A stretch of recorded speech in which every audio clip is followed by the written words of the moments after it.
I welcome you once again to your journey to emotional healing.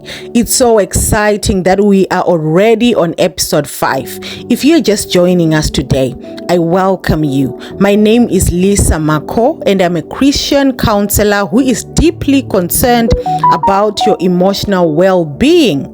I invite you to join our community by sending join to the WhatsApp number on your screen. We are a family that prays together, strengthens and supports each other on our journey to emotional well-being. So tonight I conclude on the effects of unresolved pain. So just as a recap, so far we have discussed 5 effects of unresolved pain, and we say that number 1, pain can lead to bitterness. Secondly, pain can distract us from our God-given purpose.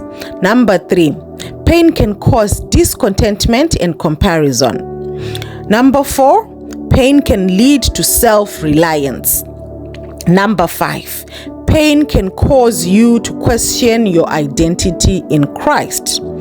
Always keep in mind that the Lord can redeem any situation for His glory. And no matter what you have faced, He will cause everything to work together for your good. So today I conclude on these effects.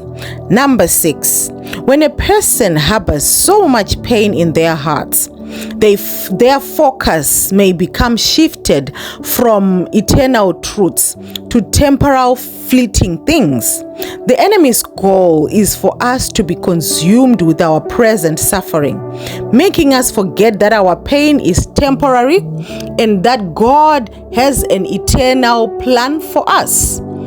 This focus on the immediate can distort our perspective and prevent us from seeing the bigger picture of God's redemptive work. So, for example, when we look at the story of the children of Israel in the wilderness, from the book of Numbers chapter 21, as the Israelites traveled through the desert, at some point they grew impatient and began to grumble against God. Their pain from hunger and harsh conditions caused them to focus on their present discomfort, forgetting that they were actually on their way to the promised land.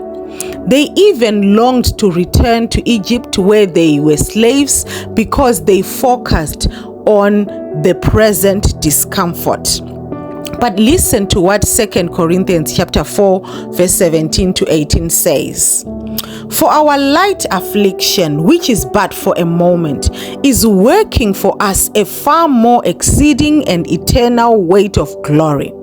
While we do not look at the things which are seen, but at the things which are not seen. For the things which are seen are temporary, but the things which are not seen are eternal. So always bear in mind that there is an eternal glory that awaits you and me. Number 7, pain can create a spirit of unbelief.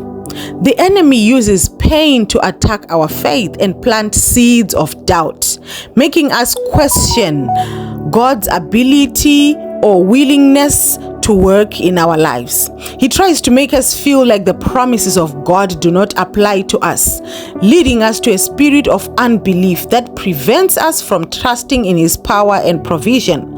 In Genesis chapter 18, when God promises Sarah that she will bear a son, she laughed because she was advanced in age. But with God, all things are possible. He is the God of all flesh. There is absolutely nothing too hard for Him. Number 8, pain can lead us to escapism. You will realize that when someone is going through a lot, they may begin to seek out unhealthy ways of escaping or numbing their emotions. The enemy may push us towards substances or unhealthy relationships or distractions that prevent us from dealing with pain in a healthy way. And this escapism creates a temporal relief, but leaves us further entrenched in emotional distress.